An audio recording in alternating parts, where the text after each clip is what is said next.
సంపాదించుకున్నామంటే అది కేవలం పద్మశ్రీ మందకృష్ణ మాదిగ నాయకత్వం అని తెలియజేస్తున్నా. గతంలో మాదిగని చెప్పుకోవడానికి మనం భయపడే పరిస్థితి. ఇప్పుడు అడగకుండానే నేను మాదిగని గల్లా ఎగరేసి చెప్పుకునే పరిస్థితి తీసుకొచ్చింది మన ప్రత్యక్ష దైవము మాదిగల మహాత్ముడు మందకృష్ణ మాదిగని మీ అందరికి తెలియజేస్తున్నా. ముఖ్యంగా గతంలో అసలు మాదిగలో నాయకత్వం అనేది పల్లెల్లో ఉండే పరిస్థితి లేదు. ఎంఆర్పిఎస్ వచ్చిన తర్వాత పల్లెల్లో, గ్రామాల్లో, పట్టణాల్లో కూడా మాదిగ లీడర్లు లక్షలాది మంది వచ్చారంటే అది పద్మశ్రీ మందకృష్ణ మాదిగ అన్నగారు అనేది మీ అందరికి తెలియజేస్తున్నా.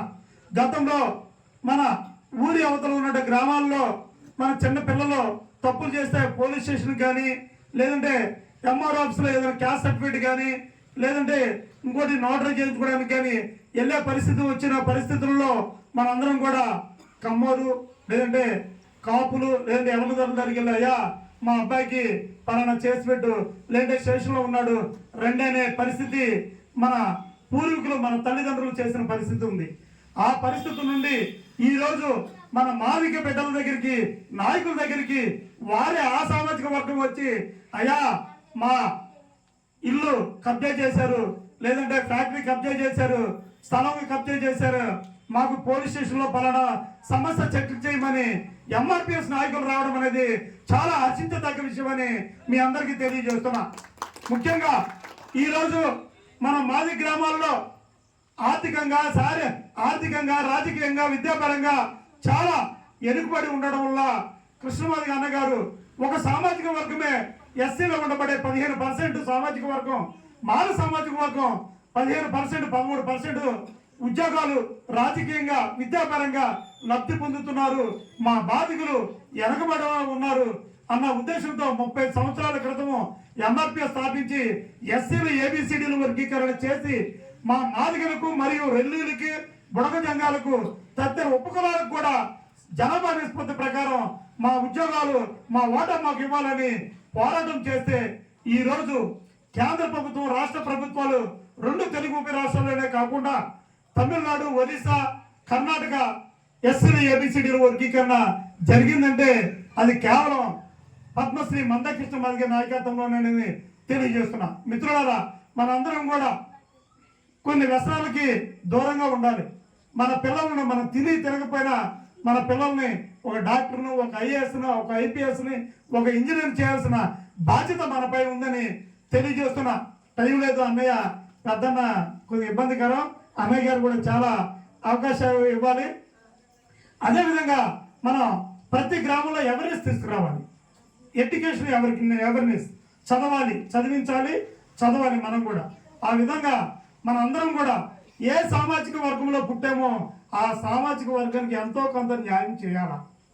మన పక్కింటోళ్ళు ఆర్థికంగా ఇబ్బంది పడవచ్చు, మనం ఆర్థికంగా కొద్దిగా ఉన్నత స్థాయిలో ఉండొచ్చు, ఎంతో కొంత పుస్తకాలు కొనిపెట్టడమా, లేదంటే మాట సాయం చేయడమా, ఆ విధంగా చేస్తూ మన మాదిరి ఎవరికాలుగా చైన్ సిస్టంగా అభివృద్ధి చేసే విధంగా దిశగా పయనించాలని ప్రతి ఒక్కరు కోరుకుంటూ, ముఖ్యంగా ఈ రోజు వచ్చిన సందర్భం ఏంటంటే ప్రతి మాదిగ పల్లెల్లో మన ఎంఆర్పిఎస్తో జిమ్మ ఉండాలి, స్తూపు ఉండాలి, జెండా ఎగరేయాలి.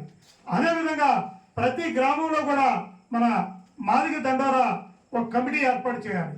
ఎందుకంటే 30 సంవత్సరాల నుంచి మన ఎంఆర్పిఎస్ స్థాపించి 31 సంవత్సరాలు అడుగు పెడుతున్నాం.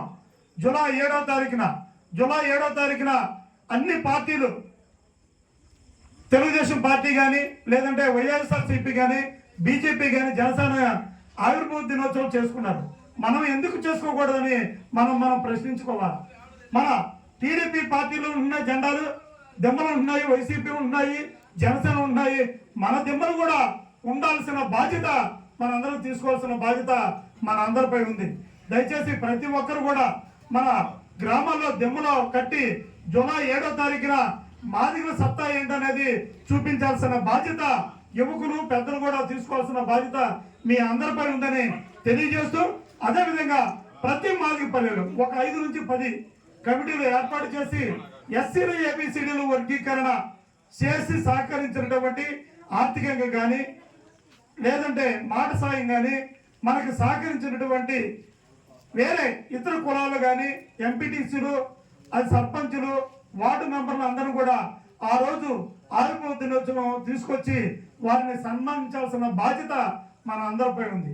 ఇప్పుడు ఎంఆర్పిఎస్ ఒక రాష్ట్రమే చూడలేదు, మన వైపు దేశమే అబ్బులు పరిచే విధంగా మాదిగల వైపు చూసింది. అది పద్మశ్రీ మందకృష్ణ మాదిగని తెలియజేస్తున్నా.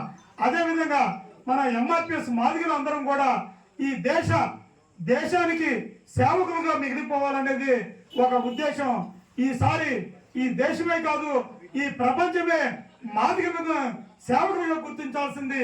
మనందరం కూడా మన సేవను బట్టే గుర్తిస్తారని తెలియజేస్తూ ప్రతి ఒక్కరు కూడా మాదిగలంటే ఒక దేశ సేవకులుగా గుర్తించే విధంగా మనందరం కూడా ఒక సామాజిక ఉద్యమంతో మనందరం కూడా సేవా దృక్పథంతో, ప్రేమ అనురాగాలతో, ఆప్యాయతో, క్షమించే గుణంతో ప్రతి ఒక్కరూ ఉండాల్సిన బాధ్యత మనందరిపై ఉందని తెలియజేస్తూ ఈ అవకాశం ఇచ్చినటువంటి సభాధ్యక్షులకి అన్నగారికి నా హృదయపూర్వక కొత్తపల్లి మురళకృష్ణ మాది గారికి నా హృదయపూర్వక సామాజిక ఉద్యమ నమస్కారాలు తెలియజేస్తూ సెలవు తీసుకుంటాను.